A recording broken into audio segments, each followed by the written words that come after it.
move on to college football. There's a lot of big games this weekend. You could talk about Utah, Oklahoma State. You could talk about USC and Michigan in the big house. There's some big games in college football this weekend, but none so, ladies and gentlemen, boys and girls, bigger than Tennessee and Oklahoma. College game day is going to be here. It's going to be a whole spectacle.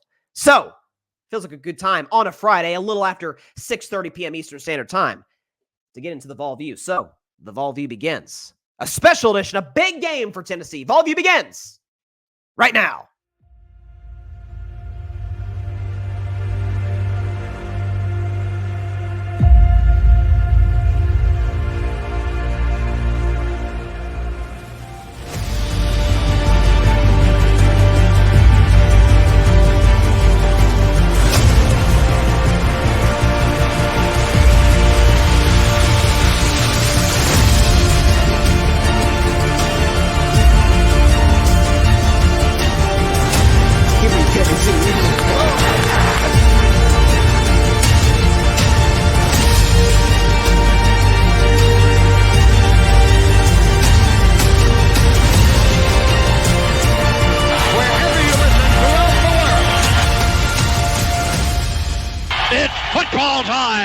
In Tennessee.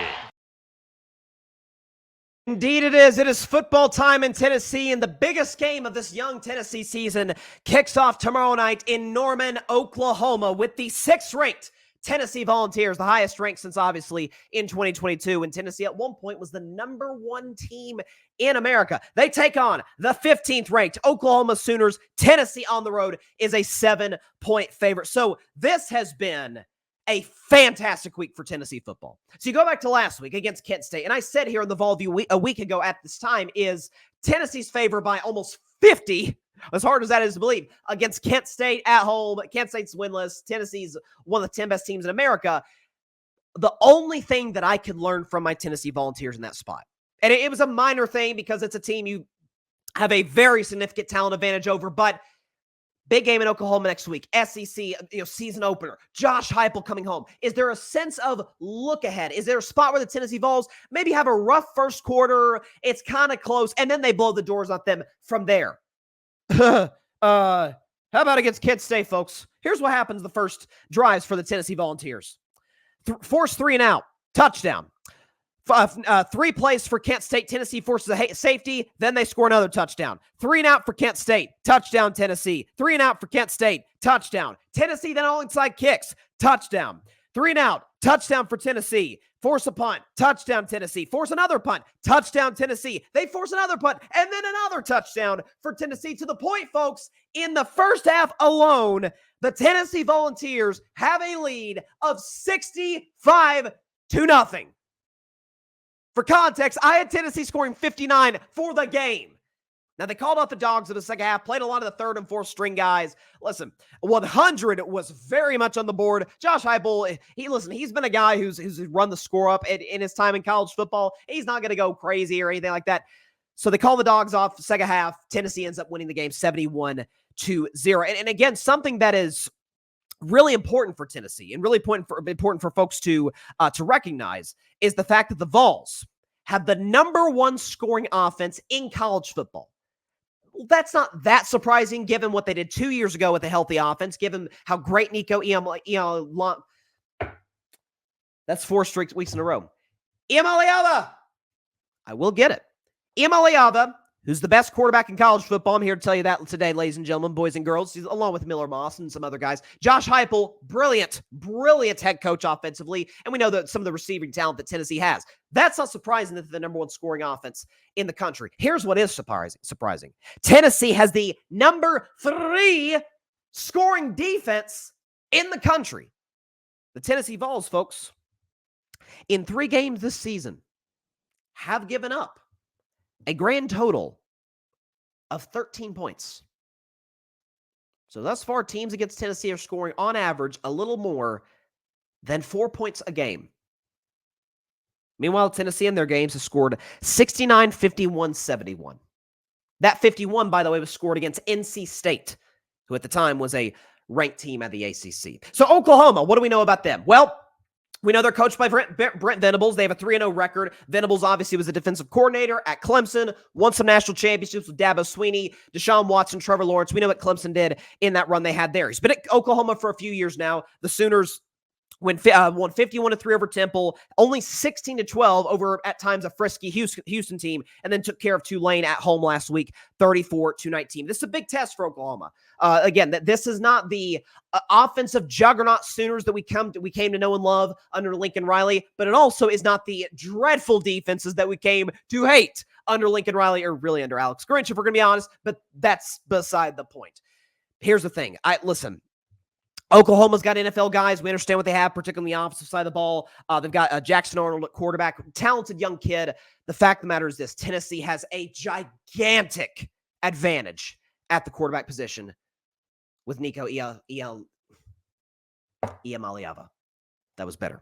Also to mention, Dylan Sampson, as great as Nico has been, has arguably been the best player in Tennessee's offense. Folks, Dylan Sampson, this season for Tennessee, in a backfield that is loaded with guys like Deshaun Bishop, who had 120 yards on the ground last week against Kent State. Dylan Sampson, how's 45 carries for 357 yards and 9 touchdowns go? 9 touchdowns, 3 games. Is that good? Is the fact that he's averaging like basically 10 yards a carry, is that good? Well, that the kid is a special player. Dylan Sampson running the football. The fact that Josh Heupel, and for a number of some of Tennessee's assistant coaches, this is a homecoming of sorts, coming back to Oklahoma. The fact that Josh Heupel won a national championship as the quarterback of the Oklahoma Sooners in the early 21st century. This is a guy who knows offense. This is a guy who coaches offense at the highest level. This is a guy who coaches a college offense that, frankly put, would not work at the next level with as the wideouts with Tennessee, that they run a lot of screen passes, the run game with Dylan Sampson. We understand that. Tennessee is out for blood. Tennessee is out to prove, okay, we're the 6th best team in the country according to the AP poll. You see Georgia last week get out of Lexington with a 1-point win over Kentucky. You see Texas, number 1 team in America right now. Arch Manning, what a debut for him, carrying on the Manning legacy. But he is the backup to Quinn Ewers. Now, Arch Manning's got a very bright future ahead, and that Arch Manning-Nico Iamaleava rivalry is going to be special for years to come. But for right now, the Texas has their backup quarterback in the lineup. Oh, Alabama, uber talented in offense and defense. They're going to be a problem. Alabama's actually a little bit better than I thought they'd be this season. Kalen DeBoer's a great coach. But you look up and down. Ohio State hasn't played anybody. We don't really know. We know Ohio State has a stacked roster. What will they do against the big dogs? Because we saw against Michigan, struggled at times.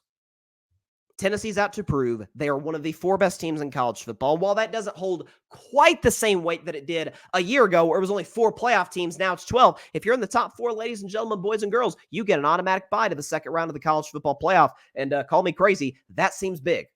So, Tennessee's got an excellent defense coached by Tim Banks. Tennessee has an excellent offense coached by Josh Heupel. Tennessee offensively has the best quarterback in college football in Nico Iamaleava. Defensively, they have the best defensive player, certainly the most talented defensive player in the country, in pass rusher James Pierce, who's going to get to Jackson Arnold all night long. Listen, that Oklahoma crowd is going to be electric, ready to go. College game day is going to be there. Lee Corso's going to pick Tennessee. I know he is. I know Coach Corso. He's going to put that smoky head on. It's going to be a great atmosphere in Norman, but everybody knows. Come on now. The dominance of Tennessee's offense defensively against a big boy opponent on the opposite side of the ball. They'll show up, they'll show out, they'll force not 1, not 2, 3 turnovers on the night, and the Tennessee Volunteers will soundly beat the Oklahoma Sooners 38-20 in Norman. 38-20 Vols. Of course they cover the 7 points right there. Tennessee wins this one 38-20 over Oklahoma. They get their first SEC win of the year. They start 4-0, and they get a little rest. They get a little bye week before their next matchup. Who does Tennessee play next after Oklahoma? Tennessee's got at Arkansas 2 weeks from now at Arkansas. So listen, this is a big-time stretch for the Vols. They're going to take care of business, go to Norman. First big statement road SEC win of the year.